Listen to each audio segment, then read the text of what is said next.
Bank of India in fact अच्छे खासे move इस समय आते हुए 3 PM मूव की भी तैयारी करेंगे। थोड़ा सा तो मार्केट इंडिकेशन दे रहा है कि वापस अपसाइड पर आएगा। मिड कैप इंडेक्स में ज़बरदस्त तेज़ी इस समय, करीब करीब 1% का मूव मिड कैप इंडेक्स में आता हुआ। निफ्टी भी वापस डे हाई की तरफ जाता हुआ, एग्जैक्ट डे हाई पे नहीं है लेकिन कोशिश कर रहा है डे हाई पे जाने की। और बैंक निफ्टी अब कंट्रीब्यूट कर रहा है, जो बैंक निफ्टी 100 पॉइंट नीचे था अब वो 100 पॉइंट ऊपर है। और आईटी में तो खैर ज़बरदस्त तेज़ी हम सुबह से देख ही रहे हैं। अब हमारे साथ पाइपर सरिका के फाउंडर और फंड मैनेजर जुड़ गए हैं, Abhay Agrawal. Abhay ji, good afternoon, thank you so much जुड़ने के लिए। सर पहले तो मैं शायद आपसे पहली बार बात हो रही है, ये पाइपर सरिका नाम चुनने का क्या मतलब लॉजिक है, एक थोड़ा एक्सप्लेन कर दें अगर, क्योंकि मैं आपसे पहली बार बात कर रहा हूँ इसके लिए। Anuj ji, thank you so much for inviting me. आपसे बात करके मुझे बहुत अच्छा लगा। मैं देखता रहता हूँ आपको टीवी पे, ऑब्वियसली बहुत फॉलोअर्स हैं आपके, मैं भी हूँ उसमें, तो मुझे भी बहुत अच्छा लगा पहली बार आपसे बात करके। पाइपर सरिका एक एसेट मैनेजर है, पीएमएस है हमारा, एक एफपीआई है मॉरिशस में, और दूसरे भी फंड्स हैं। बेसिकली पाइपर सरिका जब हमने स्टार्ट करी थी तो पाइपर मींस ब्लैक पेपर, और सरिका का मतलब होता है सिल्क इन इटालियन रोमन लैंग्वेज। तो इंडिया की सबसे पुरानी ट्रेडेड कमोडिटीज हैं ब्लैक पेपर और सिल्क, तो हमने कहा कुछ ऐसा नाम रखें जो रिफ्लेक्ट करे इंडिया के एंटरप्रेन्योर्स को, इंडिया के कॉमर्स को। तो उस हिसाब से ये नाम हमने रखा। काफ़ी इंटरेस्टिंग हर्षदा, आपको पता था? नहीं, I had absolutely no idea. चलिए, कुछ ना कुछ नया सीखने को मिलता है रोज। अच्छा, तो एक काम करते हैं फिर, बात करते हैं फिर आपके फंड के बारे में। मैं देख रहा था कि काफ़ी बड़ा एक्सपोजर है आपका ये न्यू एज स्टॉक्स में। जोमेटो हो गया या फिर Info Edge, even Dixon, India Mart, platform वगैरह कंपनियां वगैरह हैं। काफ़ी आप काफ़ी बड़ी बेट ले रहे हैं इन स्टॉक्स पे। नहीं, ये हमारा हमारा इसमें नहीं है, कोई भी ओनरशिप नहीं है। डिक्सन है, इंडिया मार्ट एक टाइम पे होता था, वो हमने करीब मार्च में एग्जिट कर दिया था। और जोमेटो में वेबसाइट, एक ये बहुत शायद छोटी आपकी पोजीशन आपकी थी, वो वेबसाइट exit। पे, ये शायद आपकी वेबसाइट पे फिर अपडेट नहीं हुआ होगा। मैं हाँ, हो आपकी सकता है, वेबसाइट पे क्योंकि हमने देखा था। जो लेटेस्ट इन्वेस्टर लेटर है ओके। उसमें आप देखेंगे तो अभी हमारी जो सबसे बड़ी होल्डिंग्स है अनुज जी, वो है lemon tree, CMS Infosystem, angel broking, CDSL, camps, Apollo hospital. ऐसे आप देखेंगे तो ये हमारी कोर होल्डिंग्स हैं। टाइटन, लार्ज कैप्स में आईसीआईसीआई बैंक, टीवीएस मोटर्स। तो हमारी जो कोर होल्डिंग्स हैं अभी इस समय ये हैं। तो हमारा एक मॉडल पोर्टफोलियो कंस्ट्रक्ट है जिसको हम हर 3 महीने में रीबैलेंस करते हैं। तो और करीब 24 स्टॉक हैं पोर्टफोलियो में, मॉडल पोर्टफोलियो में, तो उसमें ये सारे लीडिंग स्टॉक्स हैं। इस समय वेटेज कहां पर ज्यादा बढ़ाया जा रहा है अभय जी? क्योंकि आपका जो पूरा portfolio, it's a mix of different stocks and sectors, जो जो नॉर्मल किसी भी पोर्टफोलियो में देखने को मिलता है, लेकिन इस समय आप वेट किसका ज्यादा रख रहे हैं? हर्षदा, अभी जो लेटेस्ट हमने रीबैलेंस किया है उसमें हमारा फोकस है बहुत ज्यादा टीयर 2 टीयर 3 सिटीज में जो कंजम्पशन बूम देखने को मिल रही है, और specially on home improvement side. तो काफी डिमांड है ऐसे प्रोडक्ट्स की जिससे लोग अपने घर को इम्प्रूव कर सके। कोविड के बाद स्पेशली जैसे मार्केट खुला है, वैसे लोगों को ये इंटरेस्ट है कि हम इनको अपने अपना होम इम्प्रूवमेंट करें। तो उस सेगमेंट में काफी कंपनीज हैं, mid cap almost small cap space size की, जो बहुत अच्छा काम कर रही है। 20-25% जिनकी ग्रोथ हो रही है, और वैल्यूएशन अभी भी बहुत रीजनेबल है, क्योंकि जब लास्ट करेक्शन हुआ था मिड कैप स्मॉल कैप से, अभी तक ये रिकवर नहीं हुए स्टॉक्स। तो फोकस है कि इस स्पेस में हम ढूंढें और अपॉर्चुनिटीज जो कि domestic consumption, specially tier 2 tier 3 और इवन रूरल एरिया से रियल कंजम्पशन डिमांड को मीट करता है। ठीक है। आपने जो नाम बताया उनमें मैं जो दो नाम पकड़ पाया, सीडीएसएल और क्रैम्स। तो एक क्वेश्चन आ रहा है कि जब पिछली बार मार्केट की बड़ी रैली हुई थी तो उसमें हमने देखा था कि सारे मार्केट पार्टिसिपेंट्स में बड़ी रैली आई थी। बीएससी में भी, सीडीएसएल में, क्रैम्स में, सारे के सारे ब्रोकरेज स्टॉक्स में, सारे के सारे एएमसी स्टॉक्स में बड़ी रैली आई थी। ये वाली जो रैली आई है इसमें ये मार्केट पार्टिसिपेंट्स ने इतना पार्टिसिपेट नहीं किया है रैली में, तो उसका क्या कारण हो सकता है और क्या आपको बुलिश बना रहा है इस समय सीडीएसएल जैसे स्टॉक्स पर?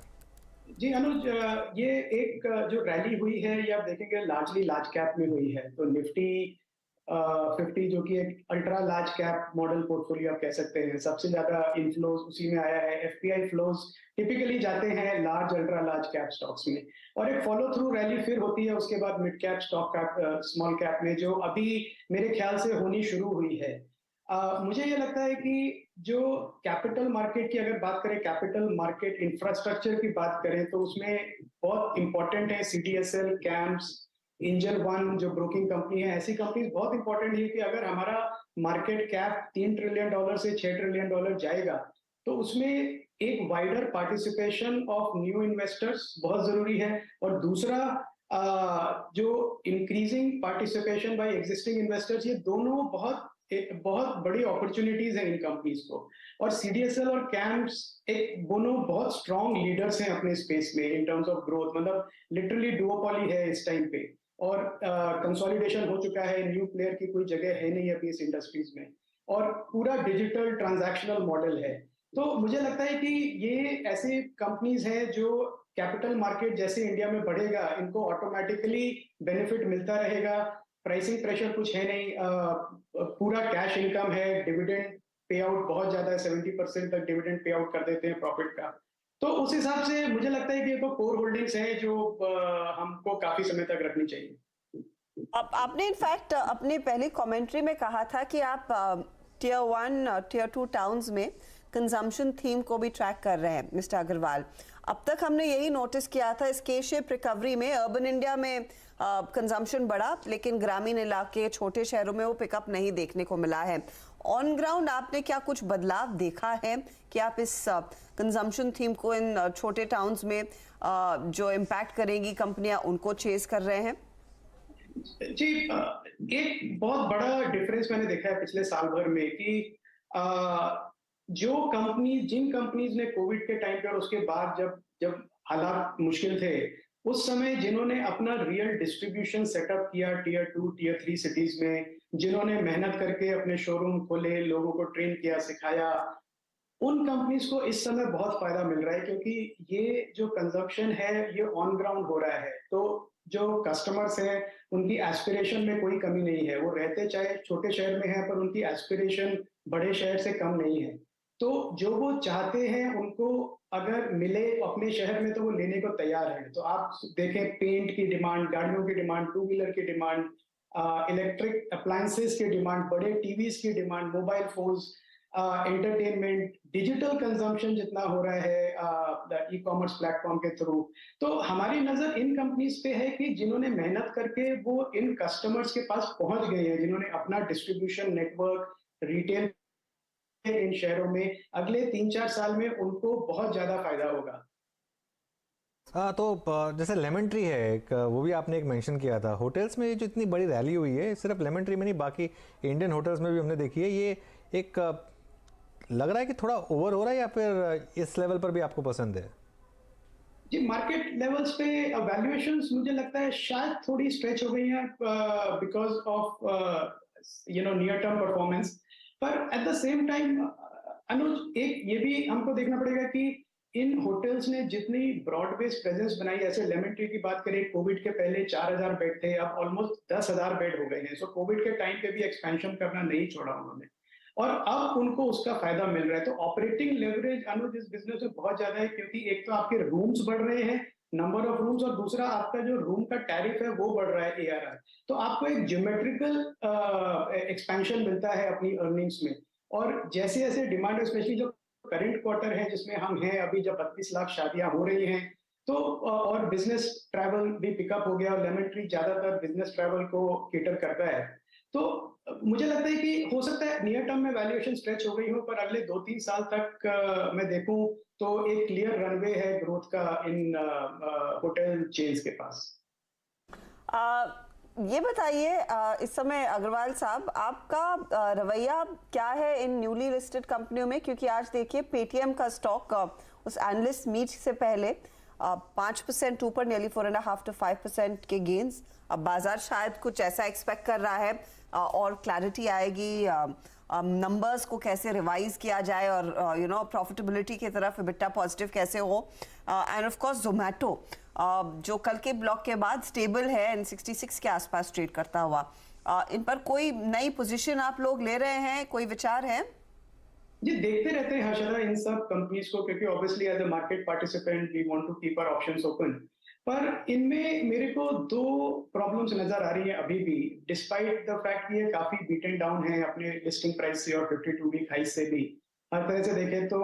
पर इस प्राइस पे भी दो चीजें हमें समझनी पड़ेगी। एक तो जो इन्वेस्टर एपिटाइट है, ग्लोबल एफपीआई इन्वेस्टर एपिटाइट इन स्टॉक्स के लिए बहुत कम है, क्योंकि जिस तरह से फैंग स्टॉक्स में करेक्शन आया है ग्लोबली, नॉट जस्ट इंडिया, पर आप देखें मेटा और अमेजॉन और बड़े बड़े स्टॉक शॉपिफाई वगैरह इस तरह से करेक्ट हुए हैं कि ग्लोबल इन्वेस्टर्स का एपिटाइट नहीं है ऐसे न्यू एज स्टॉक्स में जाने का। और दूसरा जो ये हमारी कंपनीज भी हैं, पेटीएम आपने बताया, जोमेटो बताया, उसके अलावा और भी जैसे हैं डिलीवरी हैं और अदर कंपनीज जो हैं, वो अभी तक एक clear path to profitability analyst को नहीं समझा पा रहे हैं। क्योंकि हम भी जब उनके मॉडल्स रन करते हैं और एजम्पशंस लेते हैं तो उन एजम्पशंस के ऊपर चले तो दूर दूर तक प्रॉफिटेबिलिटी नहीं दिखती है। तो as an investor, long term investor, ये कॉल लेना बड़ा मुश्किल हो जाता है कि कब ये कंपनीज प्रॉफिटेबल बनेगी, अपना जो इतनी लीडिंग फ्रेंचाइज है वो कब एक पॉजिटिव कैश फ्लो में कन्वर्ट होगा। तो इसलिए हम लोग देख रहे हैं, पर प्राइस से ज्यादा, वैल्यूएशन से ज्यादा इस समय इस बात पे ध्यान है कि पाथ टू प्रॉफिटेबिलिटी क्लैरिटी कब आएगी इन कंपनीज में। चलिए अभय जी, शुक्रिया आपका, बात करके अच्छा लगा आपसे और आगे भी बात करेंगे। और ये जो आपने पाइपर सरीका का मतलब समझाया इसके लिए भी शुक्रिया।